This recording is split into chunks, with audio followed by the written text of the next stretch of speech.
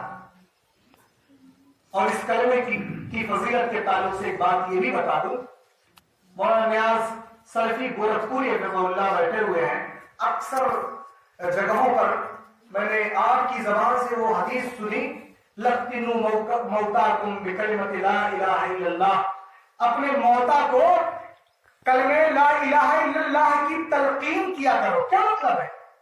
مرنے والا بستر مرگ پر ہو، جاکنی کے عالم میں ہو، تو اسے لا الہ الا اللہ کی تلقین کا مطلب یہ کہ اس کے سامنے لا الہ الا اللہ پڑھو۔ کیوں؟ اس لیے کہ ہو سکتا ہے کہ تمہارے کلمہ پڑھنے سے اس کی زبان واہ ہو جائے اور وہ بھی لا الہ الا اللہ پڑھ لے۔ جب وہ مرتے مرتے لا الہ الا اللہ پڑھے گا، دربار رسول سے آواز آئے گی، من کانا آخر کلامہ لا الہ الا اللہ دخل الجنہ، جو شخص دنیا سے جاتے جاتے لا الہ الا اللہ پڑھتا چلا گیا ہو، اس کو جنت میں جانے سے کوئی چیز نہیں روک سکتی ہے۔ یہ اس کلمے کا وزن اللہ تعالیٰ نے آیت الکرسی میں اسی کلمے سے شروعات کی، اللہ لا الہ الا ہو، اللہ وہ ہے جس کے علاوہ کوئی معبود نہیں، پوجنے یوگ نہیں۔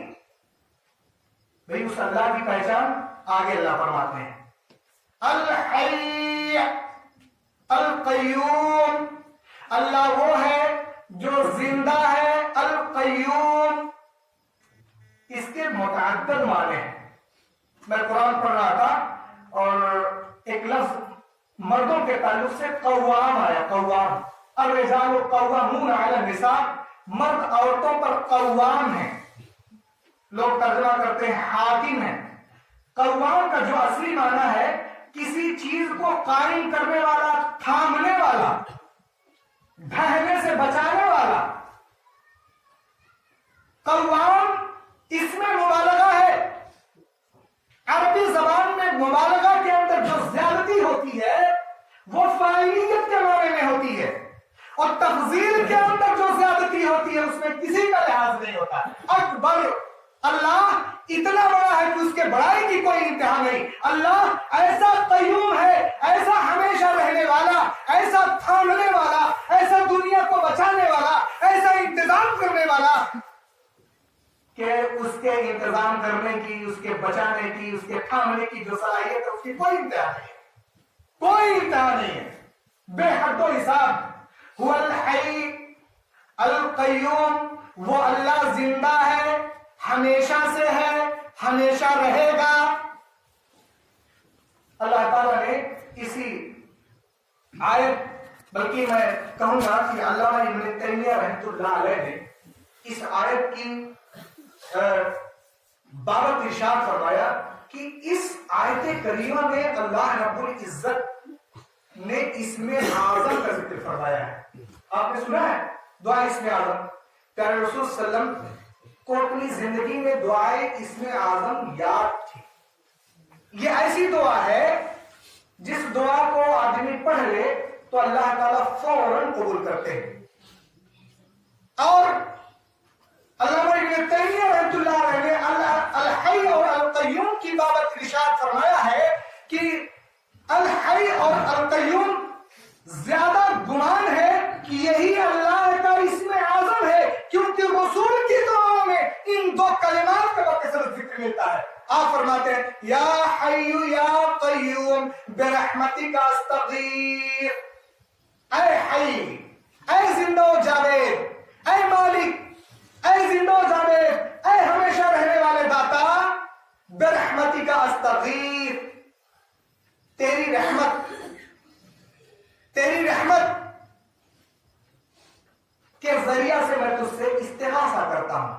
استغاثہ غوث کے معنی فریاد رس، فریاد کو پورا کرنے والا کون ہے؟ غوث اعظم استغاثہ کو سننے والا کون ہے؟ الحی القیوم۔ آج دنیا نے پتہ نہیں کن کو غوث اعظم بنا رکھا ہے۔ اللہ اکبر۔ تو اللہ تعالیٰ اپنا تعارف پیش کر رہے ہیں، الحی القیوم۔ اللہ تعالیٰ نے دوسری آیت میں اس طرح فرمایا وَتَوَكَّلْ عَلَى الْحَيِّ الَّذِي لَا يَمُوتُ، اے بندے خدا، اے اللہ کے بندے، توکل کرنا ہے، بھروسہ رکھنا ہے، ایمان لانا ہے، وشواس جمانا ہے تو اس حی پر وشواس رکھ، لا یموت، جسے موت نہیں آتی اور نہ آئے گی۔ اللہ تعالیٰ نے اگلی آیت میں اسی طرح اشارہ فرمایا لا تأخذہ سنۃ ولا نوم، اللہ وہ ہے جس کو اونگ تک نہیں آتی، جھپکی تک نہیں آتی اور نیند تک نہیں آتی۔ اللہ نے اپنے تعارف میں، اپنی پہچان میں ان دو کلمات کا ذکر اس لیے فرمایا تاکہ آپ سمجھ لو جب کسی انسان کو جھپکی آتی ہے، جب کوئی نیند میں ہوتا ہے تو اس کا جسم، اس جسم پر اس کا کنٹرول نہیں رہتا، اپنے جسم کو تھام نہیں سکتا، سنبھال نہیں سکتا۔ اللہ ساری دنیا کا سنبھال، ایک لمحے کے لیے بھی اس کو جھپکی نہیں آتی اور نیند نہیں آتی۔ ہے کوئی دنیا کا ایسا معبود، ہے کوئی دنیا کا ایسا خدا جس کے اندر یہ صلاحیت ہو کہ جسے جھپکی نہ آتی ہو، نیند نہ آتی ہو؟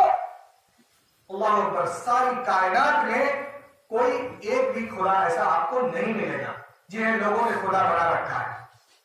بہرحال یہ آیت الکرسی ہے، اس کی اگلی آیتوں میں بڑھنے سے پہلے اس آیت کی بابت بھی کچھ آپ کو میں جانکاری دے دوں۔ آیت الکرسی کے بارے میں اللہ کے نبی صلی اللہ علیہ وسلم نے اپنے ایک ساتھی حضرت ابی ابن کعب رضی اللہ تعالی عنہ سے کہا ایو آیت من کتاب اللہ اعظم یا ابا المنذر، یہ حضرت ابی ابن کعب کی کنیت ہے، اے ابو المنذر ایو آیت من کتاب اللہ اعظم، کون سی وہ آیت ہے جو اللہ کے قرآن میں، اللہ کی کتاب میں سب سے اعظم ہے، سب سے عظمت والی ہے، سب سے منزلت والی ہے، سب سے قدر و قیمت والی ہے؟ تو انہوں نے کہا اللہ و رسولہ عالم۔ صحابہ کرام کی عادت تھی رسول صلی اللہ علیہ وسلم کے سوال پر وہ اکثر کہا کرتے تھے اللہ اور اس کا رسول بہتر جانتے ہیں، زیادہ جانتے ہیں۔ اگر وہ جانتے بھی تب بھی یہی جملہ کہتے۔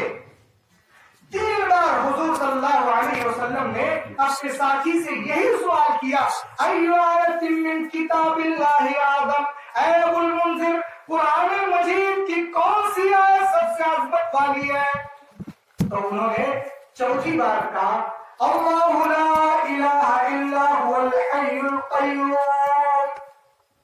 پوری آیت پڑھی, پوری آیت کرسی پڑھی.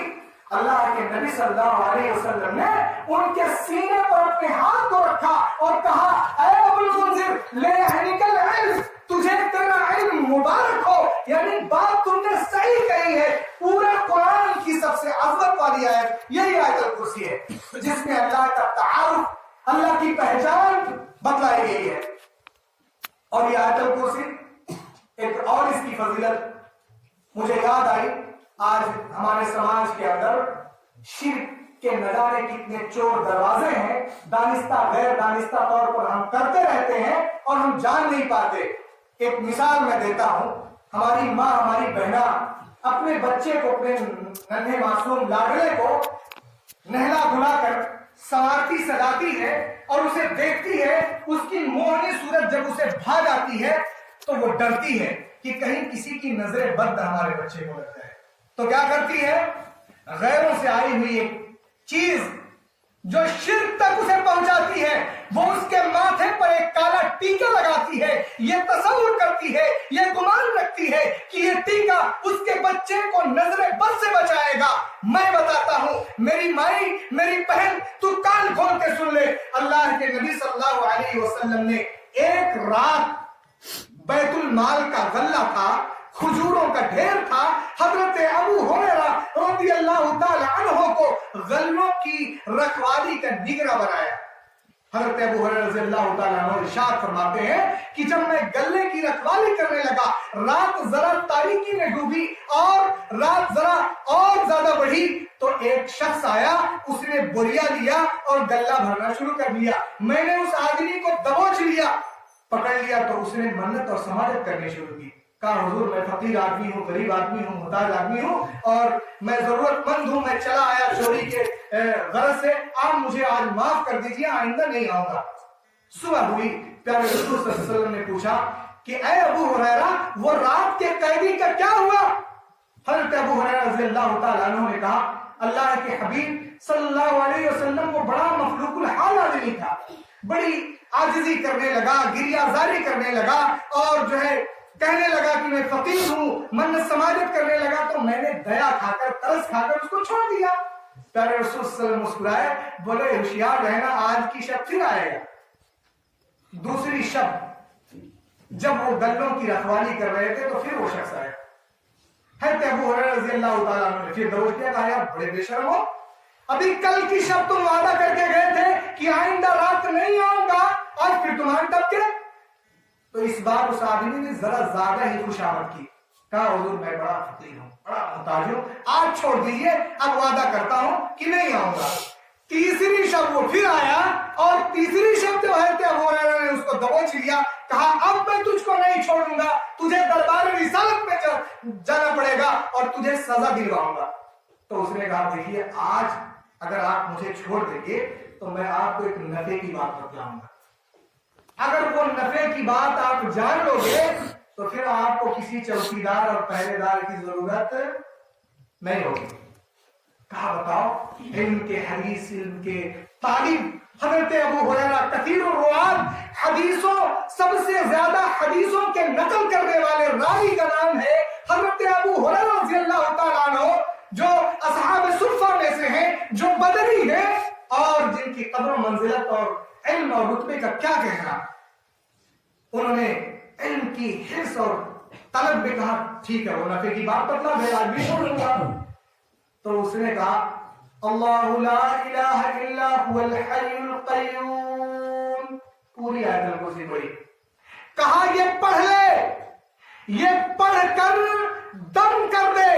جب تو یہ پڑھ لے گا تو اللہ ایک فرشتے کو نگراں مقرر کر دے گا. فرشتہ جب نگراں مقرر ہو جائے گا, وہ نہیں جائے گا تو شیطان نہیں آئے گا. شیطان سے بچانے والی ماں اپنے بچوں کو شیطانی وساوس سے, شیطانی فریبکاریوں سے, دجلکاریوں سے, نظر بد سے, ٹونے ٹٹکے سے, جادو سے بچانے کے لیے اگر تو ٹیکا لگاتی ہے تو تجھے اللہ نے آیت الکرسی عطا کی ہے, پڑھ کر اپنے نلے پر دم کر دے. اللہ ایک فرشتے کو نگراں مقرر کر دے گا, فرشتہ نہیں ہٹے گا تو شیطان نہ تو نہیں آئے گا. یہ فضیلت آیت الکرسی کی. فرمایا اللہ لا الہ الا هو الحی القیوم. حضور صلی اللہ علیہ وسلم نے تیسری رات کے اس واقعے کے بعد حضرت ہریرہ سے پوچھا کہ وہ رات کی قیدی کا کیا ہوا؟ کہا حضور اس نے ایک نفع کی بات بتلائی، میں نے اسے چھوڑ دیا. کہا ابو ہریرہ جانتے ہو کون تھا؟ جانتے ہو کون تھا؟ کہا اللہ اس کے رسول زیادہ جانتے ہیں. کہا وہ ابلیس تھا. صدقہ و انکان کذوبا. ابلیس تھا، شیطان تھا، لیکن اس نے سچی بات بتلائی اگرچہ جھوٹا تھا. کبھی کبھی جھوٹا بھی سچ بولتا ہے. کہا وہ ابلیس تھا، شیطان تھا. شیطان نے آیت الکرسی پڑھ کے بتلائی کس کو؟ حضرت ابو ہریرہ رضی اللہ تعالیٰ عنہ. اتنی فضیلت والی آیت ہے جس کے اندر اللہ تعالیٰ نے پہلا کلمہ کیا ارشاد فرمایا؟ اللہ لا الہ الا ہو. اللہ وہ ہے جس کے علاوہ کوئی معبود حقیقی نہیں. اسی کلمے کے لیے تو دنیا میں جھگڑے ہیں، اسی کے لیے ہم کو مشق ستم بنایا جا رہا ہے، اسی کے پڑھنے کی وجہ سے آج ہم کو اقلیتی طبقہ کا نام دیا گیا ہے. ہاں صاحب، یہی وہ کلمہ ہے. اس کلمے کا پڑھنے والا مومن اس کی عظمت کو جان لے تو دنیا کی خدائی کو اپنے ٹھوکروں میں رکھے. وہ مجھے ایک شعر یاد آیا، یہ جو ابھی حالیہ شاعر انتقال کر گیا، کیا نام تھا؟ راحت اندوری. وہ کہتا تھا کہ یہ الگ بات ہے خاموش کھڑے رہتے ہیں، پھر بھی جو لوگ بڑے ہیں وہ بڑے رہتے ہیں. ایسے اسلاف سے ملتا ہے اپنا شجرا جن کے قدموں میں کئی تاج پڑے رہتے ہیں. لا الہ الا اللہ جب کوئی پڑھ کر اس پر عمل پیرا ہو جائے اور اس کی قیمت کا اسے اندازہ ہو جائے تو شاہانوں کے تاج کو اپنی ٹھوکروں کی زد میں رکھے گا. اتنا وزنی کلمہ ہے. دربار وہ الہی، اللہ کا دربار ہوگا. ایک شخص لایا جائے گا، اللہ کہے گا اے میرے بندے یہ تیرا دفتر ہے، یہ تیرا نام اعمال ہے جس میں گناہ ہی گناہ ہے، نیکی نظر نہیں آتی. تو اپنی کوئی نیکی یاد کر. میری رحمت اور مغفرت یہ ایک بہانہ چاہتی ہے. تو کوئی نیکی یاد کر دے، میں تجھے بخش دوں گا. کہے گا اللہ مجھ کو اپنی کوئی نیکی نہیں یاد آتی. اللہ کہیں گے میرے بندے یاد کر.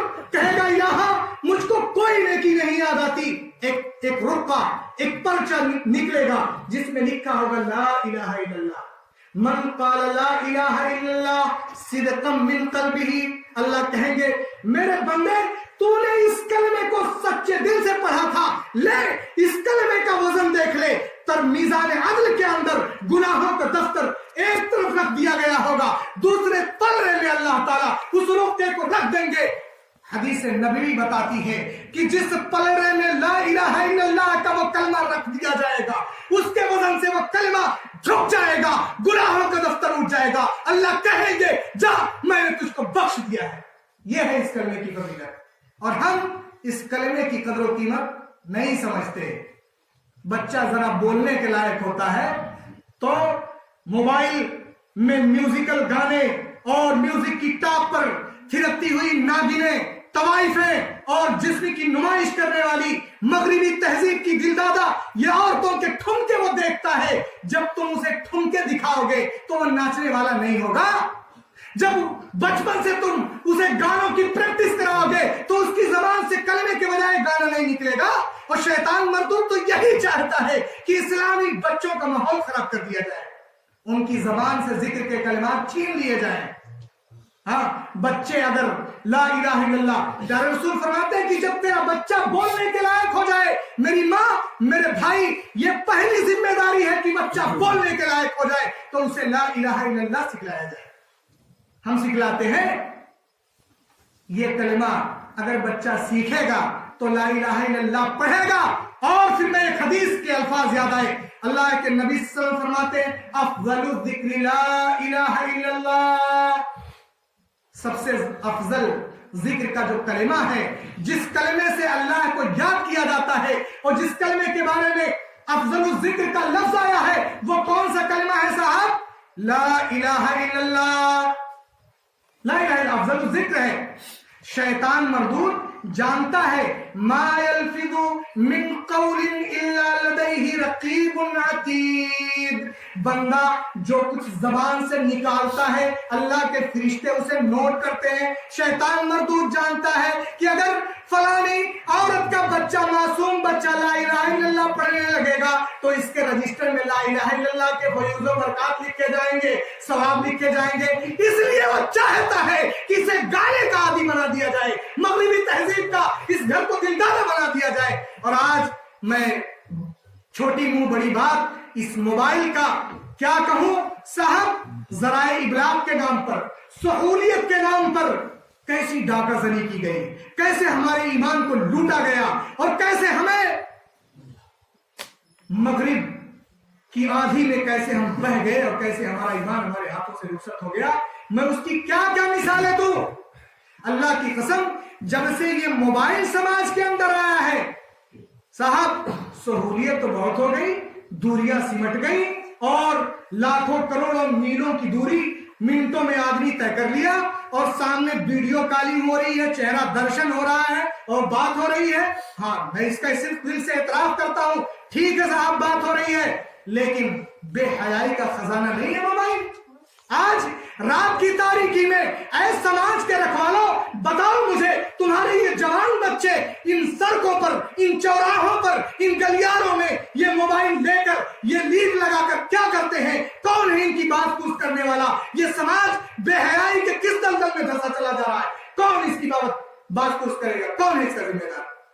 کلکم مسئول کلکم مسئول عن رعیتہ.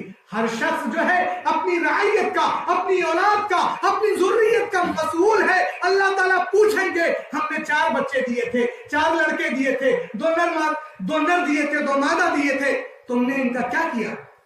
ان کی تربیت کس انداز کی؟ اچھا صاحب, تربیت جن گھرانوں کی تربیت اچھی ہے, اللہ کرے کہ ہم سبھی کی تربیت اچھی ہو, سبھی گھرانوں کی, جن گھرانوں کی تربیت اچھی ہے تو صرف تربیت انسان کے انسان ہونے کے لیے کافی نہیں ہے, اس کے ناک میں قانون کی نکیل بھی ہونی چاہیے, قانون کی نکیل بھی ہونی چاہیے. اللہ تعالیٰ کہتا ہے الرجال قوامون علی النساء, مرد تو گھر کا قوام ہے. اس لیے باپوں سے خاص طور سے میں یہ گزارش کرتا ہوں کہ ان بچوں کے اٹھتے ہوئے بے حیائی کی طرف بڑھتے ہوئے قدموں کو روک لیجئے, ورنہ اللہ تعالیٰ نے ایک بار آپ سے کیوں کہہ دیا تو آپ کا بیڑا غرق ہو جائے گا.